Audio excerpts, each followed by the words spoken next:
Hola, soy Sofía, y en la mañana del día que debía ser el más importante de mi vida, mi propio padre me dio una palmada en el hombro y me dijo, «Este es un gran día para tu hermano. Estamos muy orgullosos de sus logros». El aire se me escapó de los pulmones, dejándome vacía. ¿Alguna vez te han hecho sentir invisible en tu propia casa? ¿En tu propio momento de triunfo? Antes de contarte lo que pasó segundos después, cuando sacaron esa caja de terciopelo, que lo cambió todo. Déjame un comentario diciéndome desde dónde me estás viendo y suscríbete al canal. Créeme, no querrás perderte la cara que pusieron cuando mi nombre resonó en todo el auditorio. Desde que tengo memoria, mi vida ha sido una órbita silenciosa alrededor del sol que es mi hermano, Mateo. Ambos estábamos en la misma academia de policía de élite, pero para mi familia, solo uno de nosotros estaba destinado a la grandeza. Mateo era el niño de oro, el heredero de todas las expectativas, el orgullo de mis padres, Carlos y Elena. Yo, en cambio, era el satélite, la nota a pie de página en su historia. Mis noches de estudio, mis entrenamientos hasta el agotamiento y mis altas calificaciones eran tratadas como un capricho. Un intento adorable de seguirle el ritmo a la verdadera estrella. La graduación conjunta debía ser una celebración para los dos, pero desde que amaneció, el ambiente en nuestra casa de Coral Gables dejaba claro que la fiesta tenía un solo protagonista. Esa mañana, nuestra casa, normalmente un remanso de elegancia y calma, era un hervidero de actividad centrada en Mateo. Mi madre, Elena, se aseguraba de que su traje de gala estuviera impecable, mientras que mi padre, Carlos, no paraba de hacer llamadas para confirmar los últimos detalles de la celebración.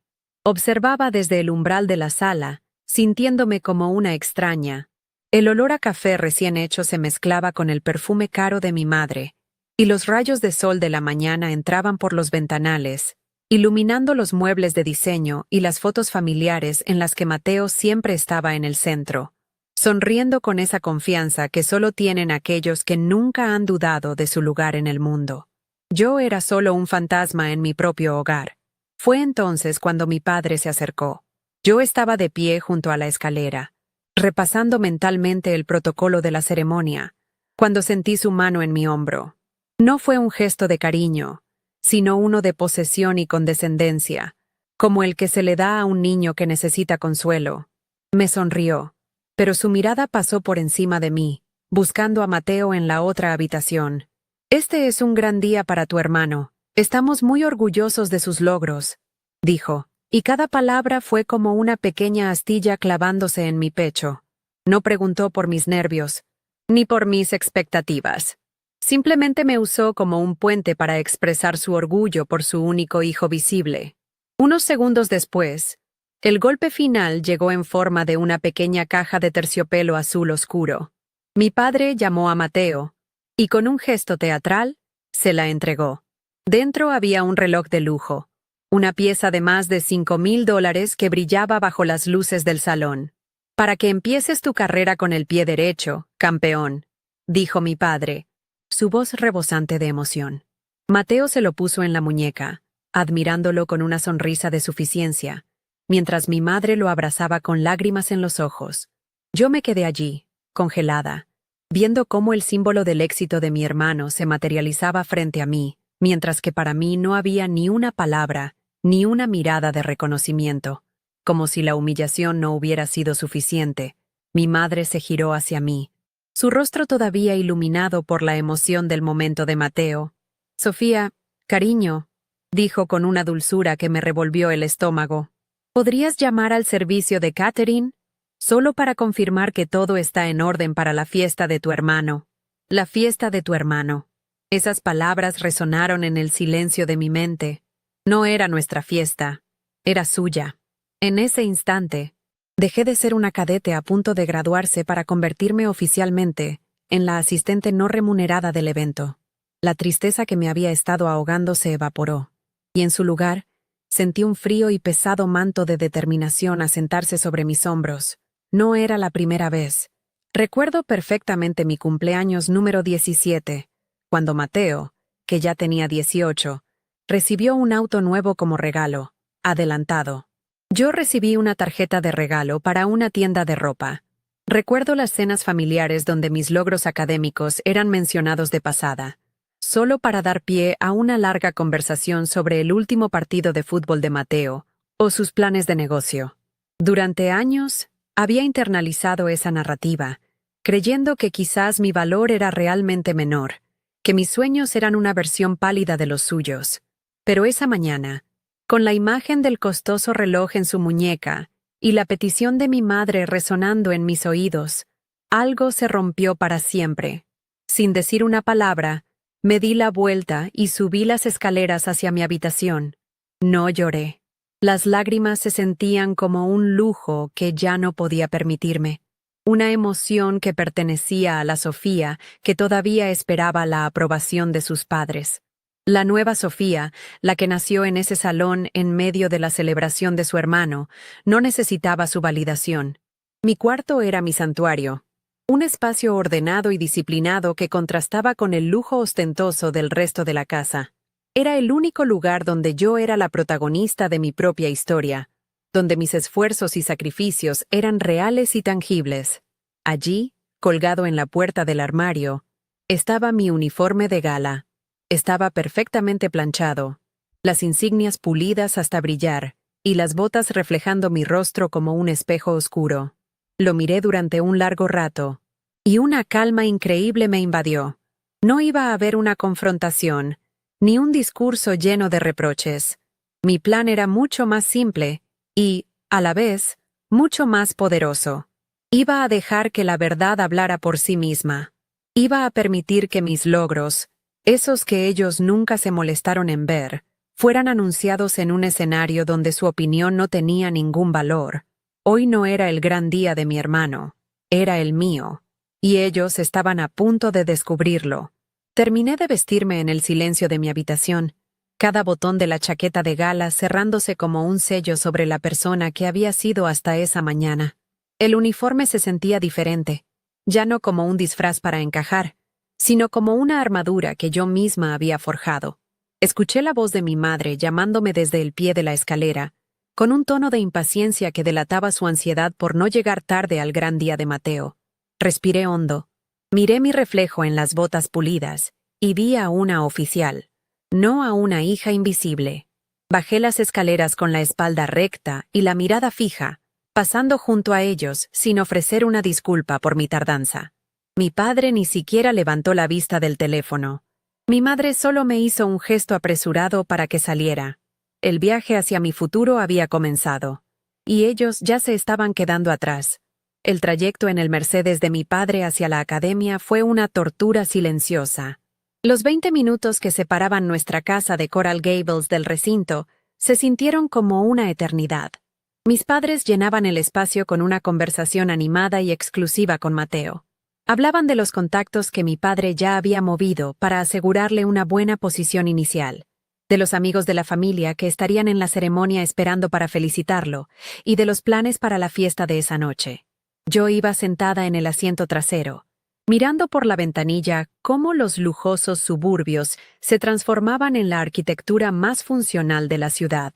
Era como si una barrera de cristal me separara de ellos. No me dirigieron la palabra ni una sola vez, ni siquiera para preguntar si estaba nerviosa. Para ellos, yo era simplemente parte del equipaje. Mateo, en el asiento del copiloto, gesticulaba con entusiasmo, y cada movimiento de su mano hacía que el reloj de $5,000 que llevaba en la muñeca lanzara destellos de luz por todo el coche. Era un recordatorio constante y brillante del lugar que cada uno ocupaba. Él era la inversión, el futuro, el orgullo. Yo era un gasto secundario, una ocurrencia tardía. En un momento, mi padre le dijo: «Ese reloj te queda perfecto, hijo. Es el reloj de un ganador, de alguien que va a llegar lejos». Mateo sonrió, esa sonrisa fácil y segura que siempre había tenido, y respondió: «Gracias, papá. Es solo el comienzo». Yo apreté las manos sobre mi regazo, sintiendo la tela áspera del uniforme bajo mis dedos. El único comienzo que me importaba era el que estaba a punto de forjar por mi cuenta, lejos de su sombra. Al llegar a la academia, el contraste fue inmediato. Dejamos atrás el lujo acolchado del coche de mi padre para entrar en un mundo de granito, acero y disciplina.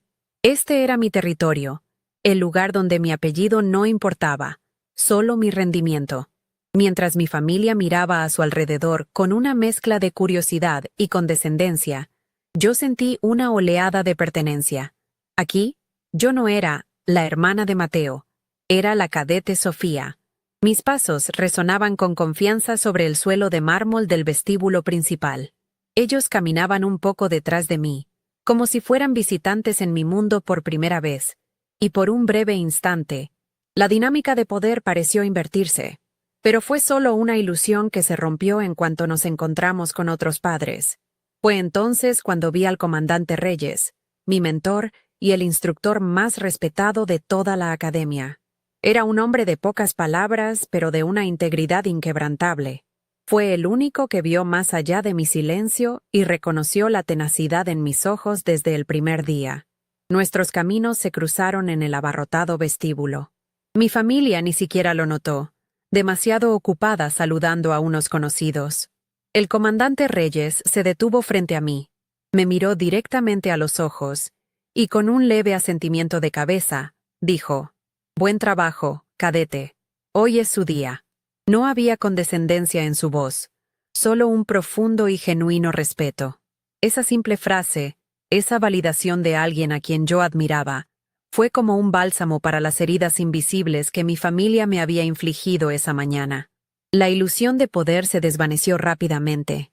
Mi padre vio a los García, una familia con la que solía jugar al golf. «Carlos, qué alegría verte», dijo el señor García. «Debes estar que no cabes en ti de orgullo por este campeón». Mi padre infló el pecho y le dio una palmada en la espalda a Mateo. «Por supuesto, Ricardo. Este chico nació para esto. Ya sabes, la madera de líder se nota desde pequeño». Se enfrascaron en una conversación sobre el futuro brillante de Mateo, sobre las unidades de élite a las que seguramente accedería. El señor García finalmente me notó, de pie un par de pasos detrás. «¿Y la pequeña Sofía también se gradúa? ¡Qué bien! Siguiendo los pasos de su hermano. Eso es tener un buen modelo a seguir». Mi padre simplemente sonrió, asintiendo, como si esa fuera la descripción más precisa de mi existencia. Mi madre, Elena, no tardó en unirse a la conversación, añadiendo detalles sobre la fiesta para celebrar a Mateo.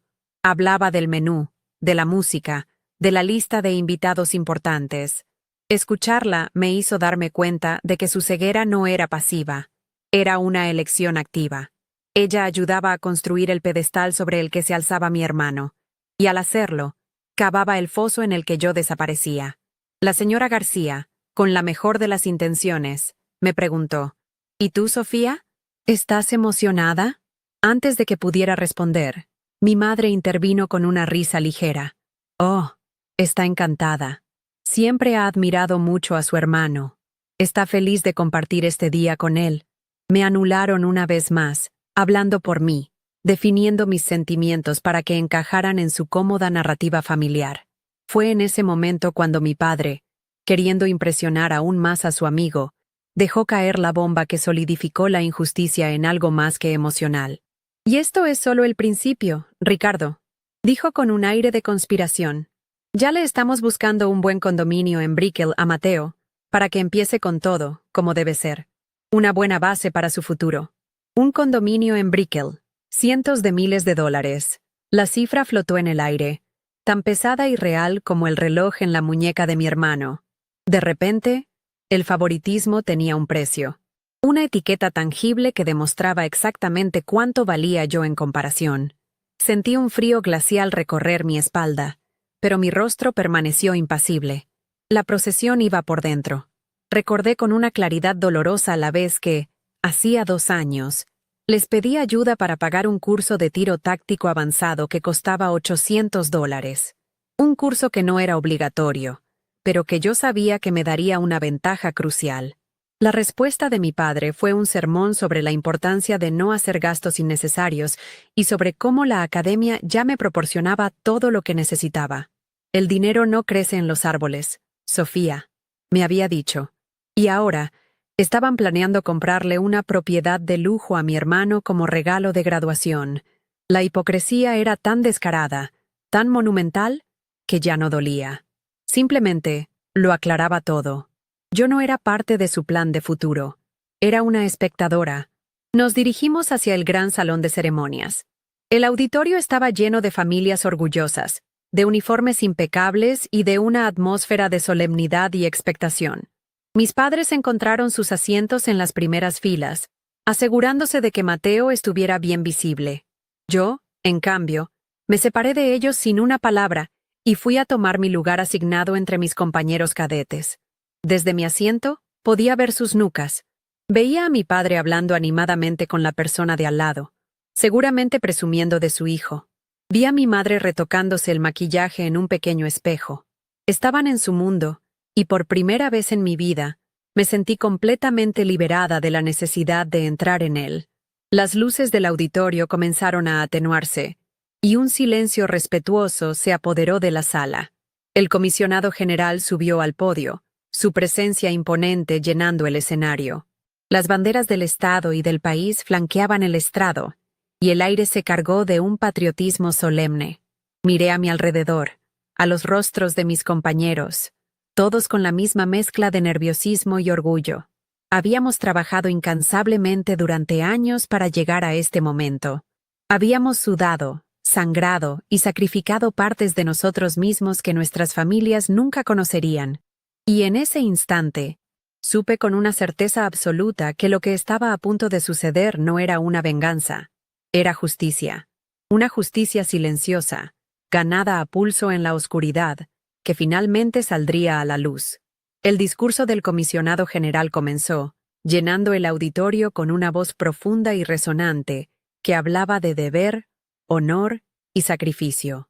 Sus palabras eran un eco de todo lo que yo había llegado a valorar en los últimos años.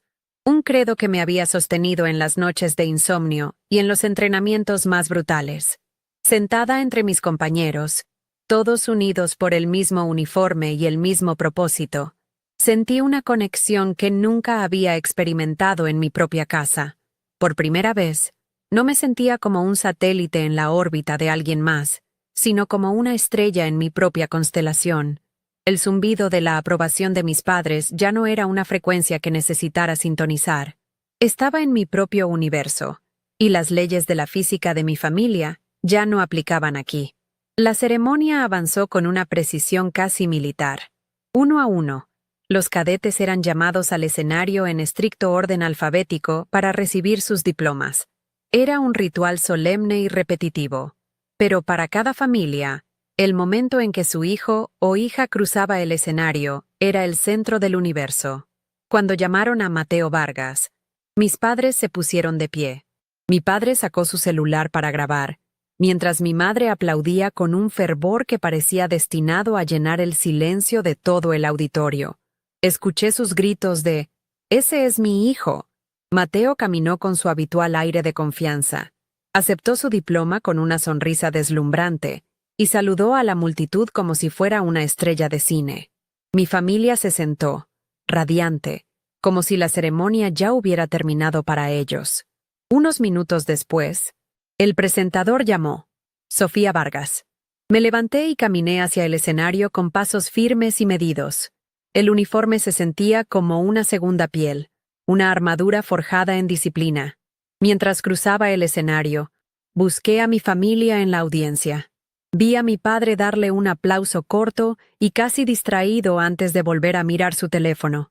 Mi madre me ofreció una pequeña sonrisa forzada. Un gesto de cortesía social más que de orgullo maternal. No había cámara. No había gritos. Solo un cumplimiento silencioso de su deber como padres. Al recibir mi diploma, no miré hacia ellos. Mis ojos se encontraron con los del comandante Reyes, que estaba de pie a un lado del escenario. Me dio un casi imperceptible asentimiento de cabeza, una señal de respeto que valía más que todos los aplausos vacíos del mundo. Una vez que todos los diplomas fueron entregados, la ceremonia pasó a la entrega de premios y reconocimientos especiales.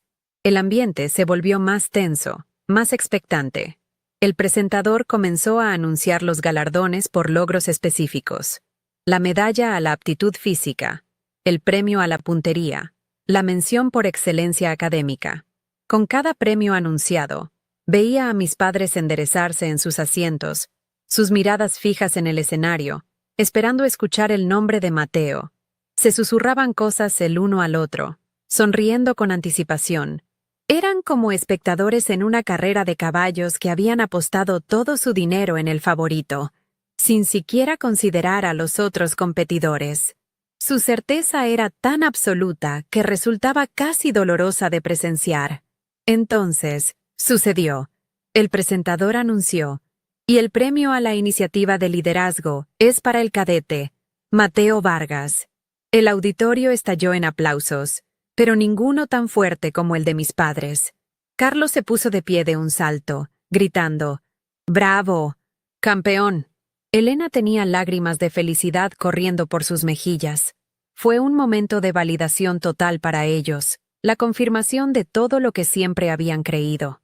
Mateo subió al escenario de nuevo, su sonrisa aún más amplia, y aceptó la medalla. Desde mi asiento, lo vi mirar a nuestros padres y levantar el premio, un gesto que decía, «Lo hice por ustedes». En ese instante, la narrativa familiar se solidificó ante mis ojos. Él era el héroe, el triunfador, y yo, su silenciosa compañera de reparto. Mi reacción a su premio me sorprendió a mí misma. No sentí la punzada de celos que habría esperado, ni la amargura de la injusticia. En su lugar, sentí una extraña y profunda calma. Observé a mi hermano bañado en la luz de los focos y en la adoración de nuestros padres, y por primera vez lo vi con claridad. Vi a un joven que había pasado toda su vida cumpliendo un guión que no había escrito, esforzándose por ser la persona que todos esperaban que fuera. Su confianza no era suya, era un reflejo del orgullo de ellos. Vi su reloj de $5,000 brillar bajo las luces del escenario y me di cuenta de que era una cadena dorada, tan pesada como cualquier grillete. Él no era libre. Yo, en mi invisibilidad, sí lo era. El presentador esperó a que los aplausos disminuyeran antes de continuar, su voz adquiriendo un tono de mayor solemnidad. Y ahora, dijo, llegamos al honor más alto que esta academia puede otorgar. Un reconocimiento que no solo premia la excelencia académica, la destreza física o el liderazgo, sino la encarnación de nuestros valores más profundos: integridad, sacrificio, coraje y un compromiso inquebrantable con la justicia. Hizo una pausa dramática, dejando que el peso de sus palabras se asentara en el auditorio. El sable de honor no se gana solo en las aulas o en el campo de entrenamiento. Se forja en el carácter. Se entrega a un solo cadete de cada promoción, aquel que ha demostrado ser, sin lugar a dudas, el primero entre iguales. Pude sentir el cambio en la energía de la sala. Esto era diferente. Esto era el pináculo. De reojo, vi a mi padre poner una mano en el hombro de Mateo, apretándolo con fuerza. Le susurró algo al oído, y aunque no pude oírlo, supe exactamente lo que le estaba diciendo. Ese es tuyo. Ve por él. La cara de mi madre era una máscara de pura expectación, sus ojos fijos en el escenario, como si pudiera materializar el nombre de su hijo con la fuerza de su voluntad. No tenían la menor duda. En su mente, la historia ya estaba escrita, y este era simplemente el capítulo final y glorioso de la saga de Mateo. El resto de nosotros éramos solo extras en su película. Mientras el presentador se preparaba para anunciar al ganador, un recuerdo vívido y doloroso apareció en mi mente. Fue durante el segundo año, en una jornada de puertas abiertas. Mi padre me había visto fallar en el muro de escalada, mis manos resbalando por el agotamiento. Más tarde, me llevó a un lado y, con una voz suave y condescendiente, me dijo, «Sofía, cariño, quizás esto no es para ti. No tienes que hacer todo esto solo para seguir a tu hermano. No hay nada de malo en admitir que es demasiado». No lo dijo con malicia, sino con la genuina convicción de que yo era más frágil, menos capaz. Me estaba dando permiso para rendirme, porque en su mundo, mi perseverancia no era una virtud, sino una terquedad equivocada. El silencio en el auditorio se volvió casi tangible. Un suave redoble de tambores comenzó a sonar, bajo y constante como el latido de un corazón. El presentador tomó el sobre que le entregó un oficial, lo abrió lentamente y miró el nombre que estaba escrito dentro. Por una fracción de segundo, sus ojos recorrieron la primera fila de cadetes y se detuvieron en mí. Fue un instante, nada más, pero en esa breve conexión, lo supe. Aparté la mirada de él y la fijé en la bandera que colgaba detrás del podio. Ya no miré a mi familia. Su veredicto había dejado de importarme hacía mucho tiempo. Ahora, solo esperaba el veredicto que yo misma me había ganado. El redoble de tambores se detuvo. El mundo contuvo la respiración. «Y el sable de honor de este año», proclamó el presentador, su voz resonando en cada rincón del auditorio. «Es para una cadete que ha demostrado una excelencia silenciosa, una determinación que ha inspirado tanto a sus instructores como a sus compañeros». Cada palabra era una pincelada que dibujaba un retrato que yo reconocía, pero que mi familia era incapaz de ver. Los vi a sentir. Mi padre dándole un codazo cómplice a mi madre, ambos con sonrisas que decían, «Están describiendo a Mateo». Su ceguera era tan profunda, tan completa, que ni siquiera en la descripción de mis propias virtudes podían verme a mí. Estaban tan seguros de la historia que habían escrito que no podían concebir otro final. La ironía era tan afilada que casi podía saborearla. El presentador hizo una pausa, una eternidad de 2 segundos que pareció estirar el tiempo hasta romperlo. Y entonces, pronunció las palabras que redefinieron mi universo. «La máxima condecoración de esta promoción es para la cadete, Sofía Vargas». Mi nombre. No fue un grito, sino una declaración clara y rotunda que cortó el aire. Por un instante, hubo un silencio absoluto, una quietud cargada de confusión. Fue un vacío sonoro donde la realidad de mi familia se estrelló contra la verdad. Luego, como un trueno lejano que se acerca, comenzaron los aplausos. No de todos, no al principio. Empezó con mis compañeros, con los oficiales en la primera fila, con la gente que me había visto trabajar, que me había visto sangrar. Su reconocimiento era real. Era genuino, y se extendió por la sala como una marea imparable. Desde mi asiento, vi cómo la realidad se desmoronaba en los rostros de mi familia. La sonrisa de mi padre se congeló, se quebró y se desvaneció, dejando una máscara de pura incredulidad. El teléfono con el que estaba listo para grabar la gloria de Mateo cayó de su mano y golpeó su rodilla con un ruido sordo. Mi madre se llevó una mano a la boca, sus ojos desorbitados buscando los de mi padre en busca de una explicación que no existía. ¿Y Mateo? Su expresión era la más devastadora de todas. No había enojo ni envidia, solo un desconcierto absoluto, como si acabara de enterarse de que el cielo no era azul. Miraba del escenario a sus padres, y luego a mí, su hermano de oro, perdido por primera vez en su vida. Me puse de pie. Mis piernas no temblaron. Cada músculo de mi cuerpo respondía con una calma que nunca antes había sentido.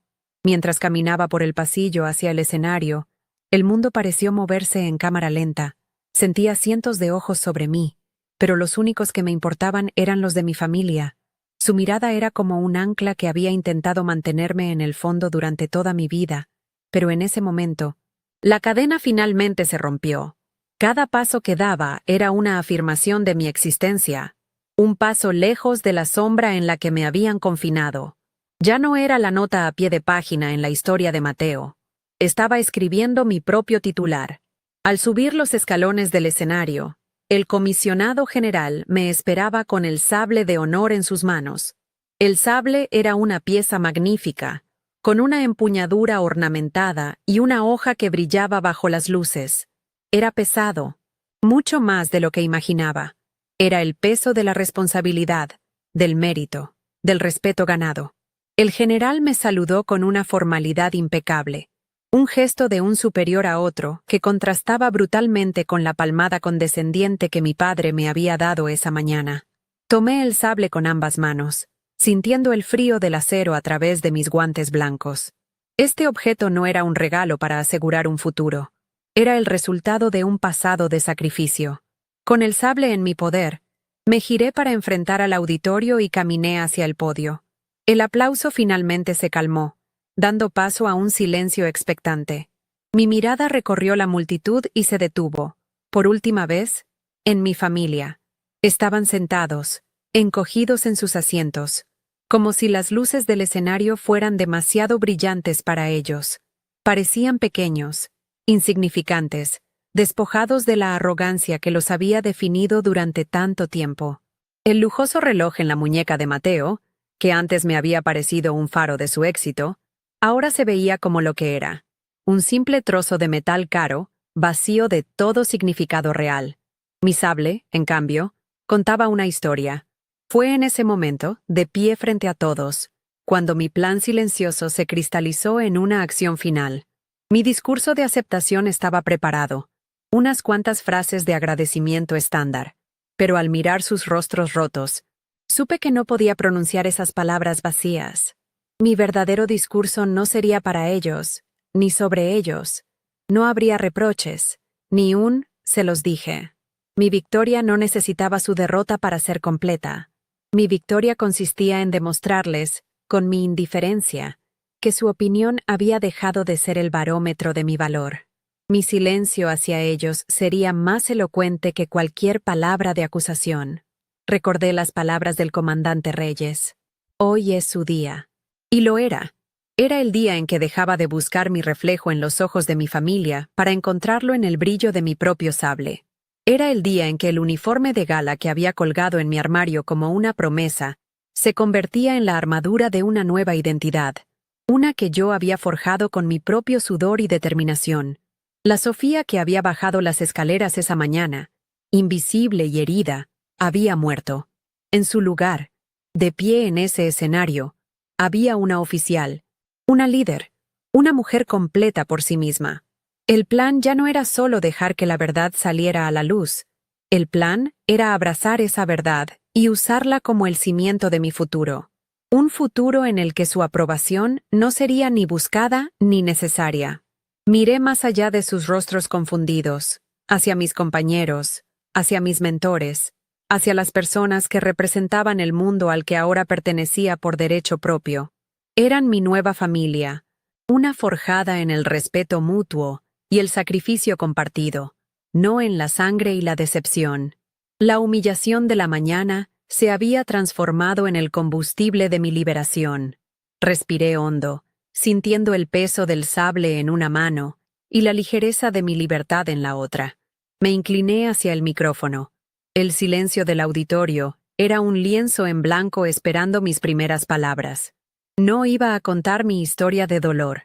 Iba a empezar a contar mi historia de honor. Y esa historia comenzaría ahora, en mis propios términos, con mi propia voz. El honor. Comencé, mi voz firme y clara, sin un atisbo de temblor. No es un regalo que se recibe, es una responsabilidad que se gana, día a día, en la búsqueda de un propósito más grande que uno mismo. Mis palabras flotaron en el aire, y sentí cómo cada sílaba cimentaba la nueva realidad que estaba construyendo para mí misma. Dirigí mi discurso no a la audiencia en general, sino a los cadetes que estaban sentados en las primeras filas, a aquellos que habían compartido conmigo el barro, el sudor y las dudas en la oscuridad antes del amanecer. Este honor no me pertenece solo a mí, continué, mi voz ganando fuerza. Pertenece a cada uno de nosotros que ha sacrificado una parte de sí mismo por un ideal de servicio, a cada uno que ha elegido el camino difícil no por la gloria, sino por el deber. Pertenece a la creencia de que nuestro valor no se mide por los aplausos que recibimos, sino por la integridad con la que actuamos cuando nadie nos está mirando. Mientras hablaba, me negué a buscar los rostros de mi familia. Sabía que estaban allí, que cada palabra mía era una onda de choque que sacudía los cimientos de su mundo perfectamente ordenado. Pero mirarlos habría sido concederles un poder que ya no tenían sobre mí. En cambio, mi mirada se posó en el comandante Reyes, mi mentor, que me observaba desde un lateral del escenario con una expresión de sereno orgullo. Él había sido el único que había visto mi potencial cuando ni yo misma estaba segura de tenerlo. Él representaba el tipo de validación que realmente importaba, la que se gana a través del respeto, no la que se exige por lazos de sangre.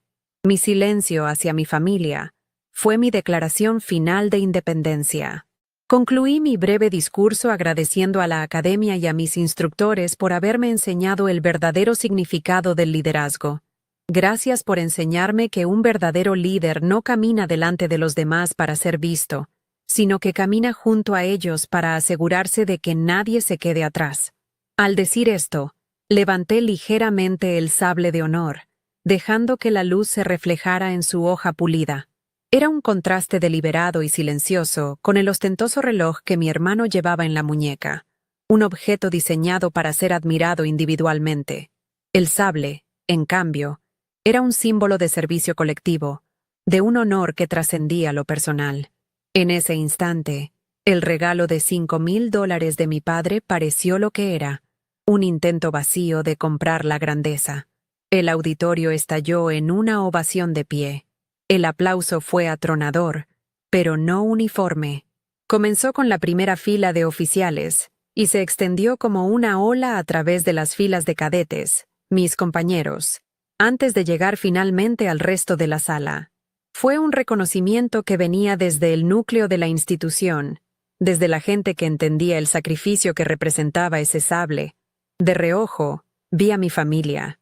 No se pusieron de pie de inmediato. Mi padre se levantó mecánicamente, sus manos aplaudiendo sin convicción, su rostro una máscara pálida de confusión. Mi madre permaneció sentada un segundo más, como si sus piernas se negaran a obedecer, antes de levantarse con una rigidez que delataba su shock. Mateo no aplaudió en absoluto. Simplemente miraba al frente, perdido. Me di la vuelta, lista para dejar el podio, y me encontré cara a cara con el comisionado general. Esperaba un apretón de manos, una palabra de felicitación. En cambio, el hombre, una leyenda viviente en la fuerza policial, se cuadró frente a mí y ejecutó un saludo militar nítido y perfecto. El gesto fue tan inesperado y tan cargado de significado que el aire pareció escapárseme de los pulmones. Fue la antítesis exacta de la palmada condescendiente que mi padre me había dado esa mañana. Aquello fue un gesto de posesión, de un superior a un subordinado. Esto era un saludo de un igual a otro, un reconocimiento de rango y mérito que trascendía la edad y la experiencia. Le devolví el saludo con la misma precisión, sintiendo cómo se sellaba mi transformación. Mi descenso del escenario fue un acto deliberado. No volví a mi asiento entre los cadetes. En su lugar, caminé con la espalda recta hacia el lateral del escenario, donde el comandante Reyes y otros oficiales de alto rango me esperaban. Cada paso era una elección consciente, un movimiento que me alejaba físicamente del lugar donde se sentaba mi familia. Mientras caminaba, sentí sus miradas clavadas en mi espalda, pero ya no pesaban. Eran como los ojos de extraños en una multitud, incapaces de afectarme. El pasillo que recorría no era solo un espacio físico, era la distancia emocional que finalmente había puesto entre su mundo y el mío. Al llegar junto al comandante Reyes, él puso una mano firme en mi hombro, pero a diferencia de la de mi padre, esta no era condescendiente. Era un gesto de apoyo, de camaradería. «Estamos muy orgullosos de usted, oficial Vargas», dijo en voz baja, usando mi nuevo título por primera vez. Las palabras, dichas con su característica seriedad, resonaron en mi interior con más fuerza que cualquier grito de celebración. A mi lado, otros oficiales me felicitaban, me daban la mano, me hacían preguntas sobre mis planes. Fui absorbida instantáneamente en su círculo, un mundo de profesionalismo y respeto mutuo donde mi valía no estaba en duda. Desde mi nueva posición, eché un último vistazo a mi familia. La ceremonia estaba terminando, y la gente comenzaba a moverse, a conversar, a celebrar. Pero ellos tres permanecían inmóviles en sus asientos, como una isla de silencio en medio de un mar de ruido. Parecían náufragos, desorientados por la repentina tormenta que había destrozado su mapa del mundo. Vi a mi padre pasar una mano por su rostro, un gesto de agotamiento y derrota. Mi madre se secaba una lágrima, pero no era de alegría. Y Mateo se había quitado el reloj y lo sostenía en la palma de su mano, mirándolo como si fuera un objeto extraño, un artefacto de una vida que ya no entendía. En ese momento, comprendí que mi victoria no les había infligido una herida. Simplemente les había quitado la venda de los ojos. Les había obligado a enfrentarse a una verdad que habían pasado toda mi vida ignorando. Su shock no era por mi éxito, sino por su propia ceguera. Se habían contado una historia tan convincente sobre quién era yo y quién era mi hermano que la realidad les resultaba incomprensible. La narrativa familiar, su guión cuidadosamente elaborado, se había hecho añicos en un escenario público y no tenían ni idea de cómo reescribirlo. La verdad no los había liberado, los había dejado prisioneros de su propio prejuicio. Vi al señor García, el amigo de mi padre, acercarse a ellos con una expresión de asombro en el rostro. Vi cómo mi padre intentaba forzar una sonrisa, cómo las palabras se le atascaban en la garganta. Escucharlos tratar de explicar lo inexplicable, de justificar su ignorancia ante sus amigos, habría sido una forma de venganza. Pero yo ya no la necesitaba. Giré mi atención hacia la conversación de los oficiales a mi alrededor, dejando atrás el drama de mi familia para que lo resolvieran solos. El sable de honor se sentía pesado y frío en mi mano, un ancla a mi nueva realidad.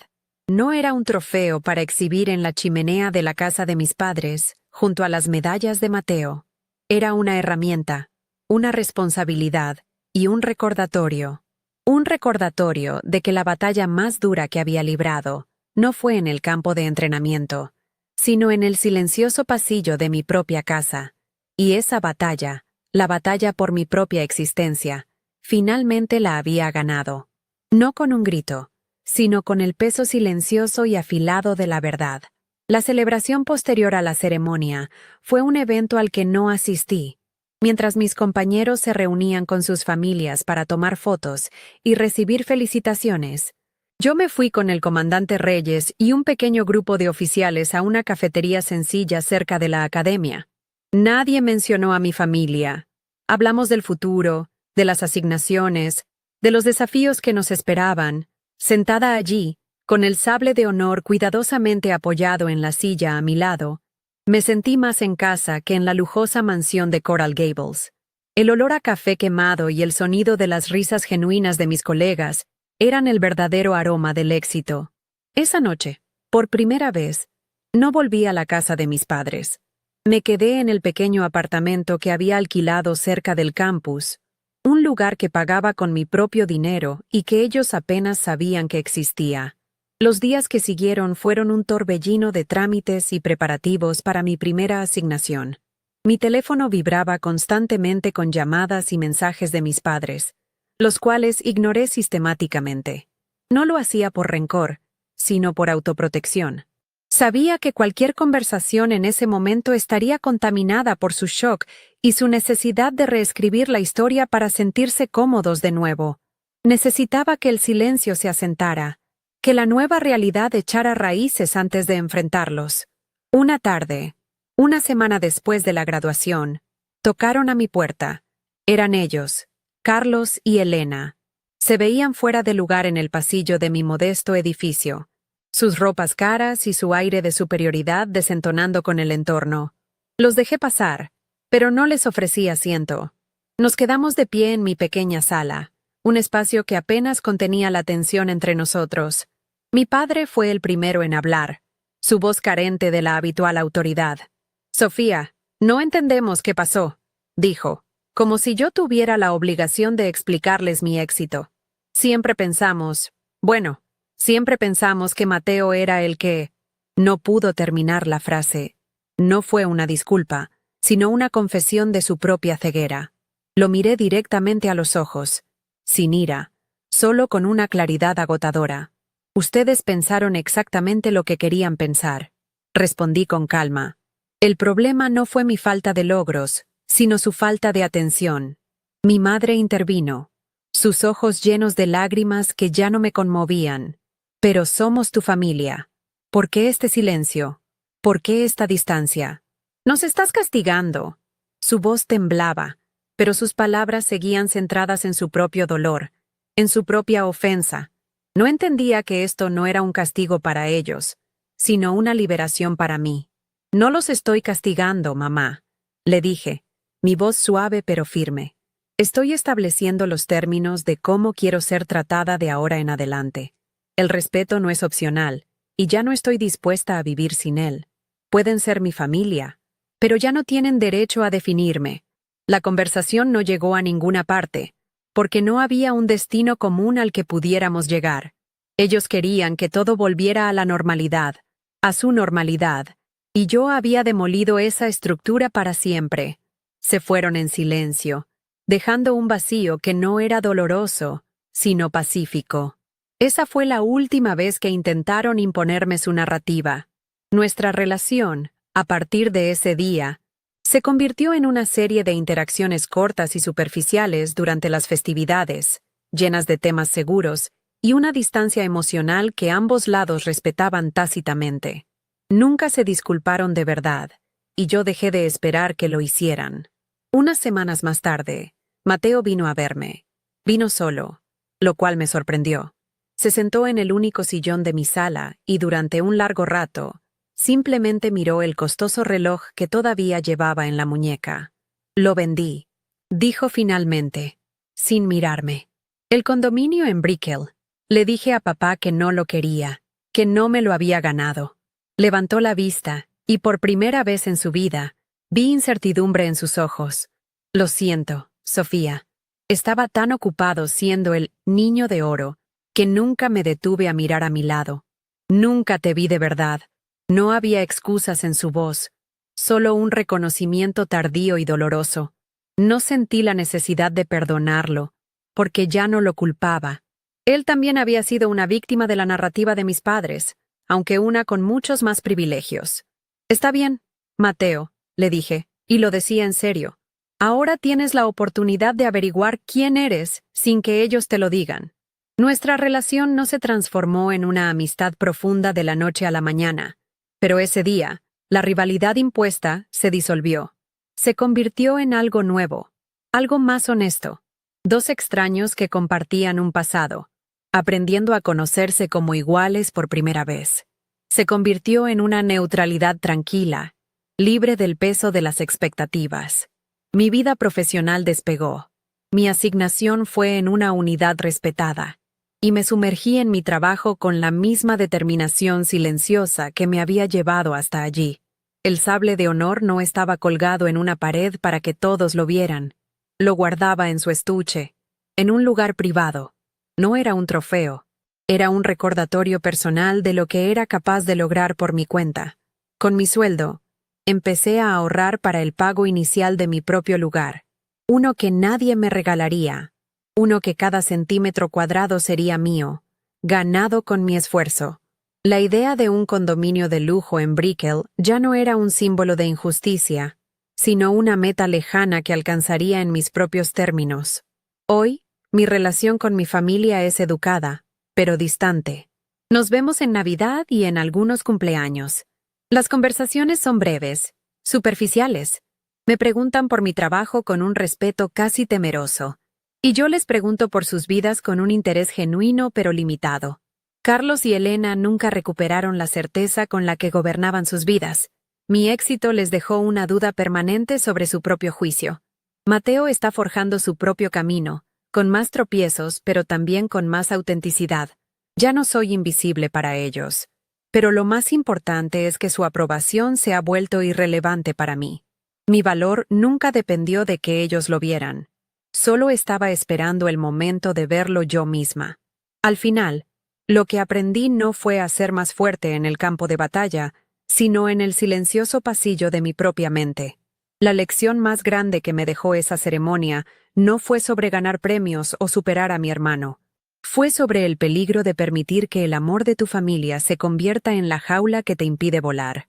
Durante años, busqué mi reflejo en los ojos de mis padres, esperando ver a alguien valioso, sin darme cuenta de que el único espejo que importaba era el que yo sostenía. El verdadero enemigo no era su favoritismo, sino la voz dentro de mí que aceptaba su veredicto como la verdad absoluta. ¿Recuerdan las palabras de mi padre esa mañana? Este es un gran día para tu hermano. Irónicamente, tenía razón. Fue un gran día, pero no porque mi hermano recibiera un reloj caro o porque yo ganara un premio. Fue el gran día en que Sofía, la hija invisible, dejó de existir. Fue el día en que me di cuenta de que su orgullo no era un premio que yo debía ganar, sino un peso que finalmente podía soltar. El verdadero triunfo no fue escuchar mi nombre en ese auditorio. Fue el silencio que sentí dentro de mí cuando me di cuenta de que su reacción, fuera cual fuera, ya no tenía el poder de definirme. Esa mañana, mi familia me mostró la diferencia entre el valor y el precio. El reloj de $5,000 de Mateo tenía un precio. Era un símbolo de la inversión que ellos habían hecho en su futuro, una expectativa comprada.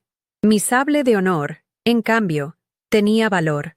No se podía comprar, solo se podía ganar a través del sudor, la disciplina y el carácter. Representaba algo que el dinero no puede tocar, el respeto forjado en la adversidad. Y en ese escenario, bajo la mirada atónita de mi familia, aprendí que los objetos más valiosos de la vida son aquellos que no llevan una etiqueta con su precio. Esta historia no es sobre una familia rota, sino sobre la reconstrucción de una persona. A veces, para encontrar tu verdadero lugar en el mundo, primero tienes que aceptar que quizás no tienes un lugar en el mundo de las personas que se supone que más te quieren. Y eso está bien, porque te obliga a construir tu propio mundo, uno con tus propias reglas, basado en el mérito y el respeto mutuo. Mi nueva familia no comparte mi sangre, pero sí comparte mis valores. Y he aprendido que esa es la conexión más fuerte que existe. Mi valor nunca dependió de que ellos lo vieran. Solo estaba esperando el momento de verlo yo misma. Esa es la moraleja. No esperes a que el mundo te dé permiso para ser grande. No busques tu nombre en la lista de otra persona. Escribe tu propia lista. Define tus propios términos de éxito. Y conviértete en el héroe de tu propia historia. La aprobación más dulce no es la que viene de un aplauso inesperado, sino la que sientes en el silencio. Cuando te miras al espejo y reconoces a la persona que has luchado tanto por ser. Te pregunto a ti, que has llegado hasta el final de mi historia. ¿Alguna vez has tenido que luchar por tu propio reconocimiento en un lugar donde deberías haber sido visto desde el principio? ¿Cuál ha sido ese momento, ese sable de honor personal, que te demostró que tu valor no dependía de la opinión de nadie más? Ese instante en que te diste cuenta de que tu propia aprobación era la única que realmente importaba. Quiero leer tu historia. Déjame un comentario contándome ese momento de tu vida que te definió. Si mi viaje te ha inspirado o te ha hecho sentir menos solo, suscríbete al canal y activa las notificaciones. Hay muchas historias de resiliencia como esta que merecen ser contadas. Juntos, podemos recordarnos que el rango más alto que podemos alcanzar no lo otorga ninguna academia ni ninguna familia, sino el coraje de ser dueños de nuestra propia verdad.